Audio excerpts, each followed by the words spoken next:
নমস্কার বন্ধুরা, আপনারা কেমন আছেন? আশা করি ভালো আছেন। আমার শরীর একটু অসুস্থ থাকায় অনেকদিন রান্না করতে পারিনি, সেরকম ভাবে ভিডিও দেখাতে পারিনি। আজ একটা রেসিপি নিয়ে হাজির হলাম। আজ করবো এঁচোড় দিয়ে ছোলার ডাল। তার জন্য আমি নিয়েছি 150 গ্রাম ছোলার ডাল, 500 এঁচোড়, তার সঙ্গে কিছু আলু কেটে নিয়েছি। এঁচোড়টা রান্নার জন্য এবার আমি ডালটা একটু জল দিয়ে ধুয়ে নেব। ছোলার ডাল সেদ্ধ হতে দেরি হয়, তার জন্য প্রেসার কুকারে সেদ্ধ করে নিচ্ছি।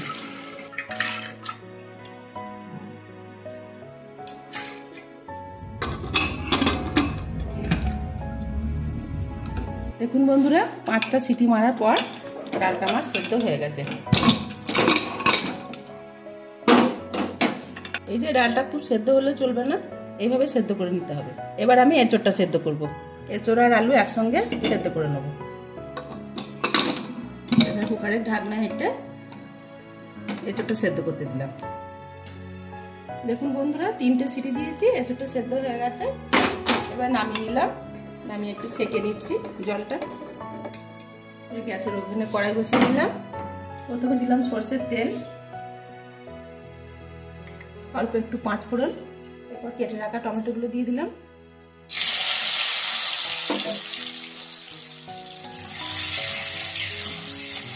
টমেটোগুলো একটু নরম করে ভেজে নিতে হবে। তারপর আমি আদা রসুন দেবো।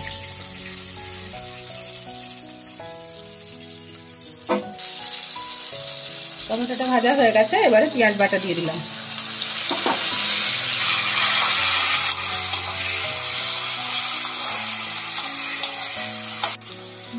পেঁয়াজটা ভাজার পর দিয়ে দিলাম আদা বাটা,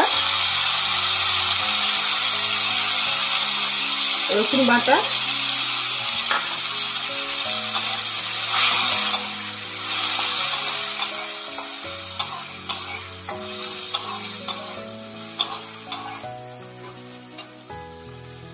পরিমাণ মতো হলুদ, 1 চামচ জিরে গুঁড়ো, ঝাল বুঝে লঙ্কা গুঁড়ো, সামান্য একটু জল অ্যাড করছি মশলাটা কষার জন্য। মশলাটা ভাজা হয়ে গেছে, এবার দিয়ে দেবো আমি এঁচোড়। সেদ্ধ এঁচোড়গুলো একটু দিয়ে কষে নেব। দেখুন বন্ধুরা, এঁচোড়টা কষানো হয়ে গেছে। এরপর এর মধ্যে দিয়ে দেবো সেদ্ধ করা ছোলার ডাল।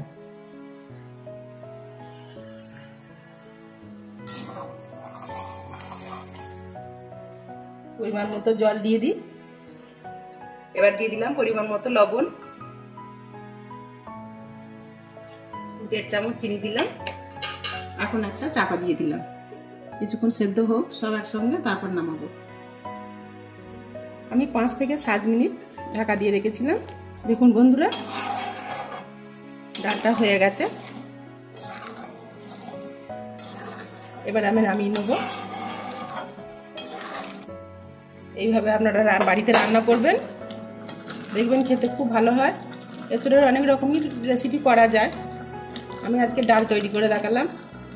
আপনারাও রান্না করে দেখবেন, ভালোই লাগবে খেতে। এবার আমার ডালটা রান্না হয়ে গেছে, এবার নামিয়ে নেব। এই রেসিপিটি যদি আপনাদের ভালো লাগে, লাইক করবেন, কমেন্ট করবেন, শেয়ার করবেন। আবার কোনো নতুন রেসিপি নিয়ে হাজির হব। আসছি বন্ধুরা, ভালো থাকবেন, সুস্থ থাকবেন। নমস্কার।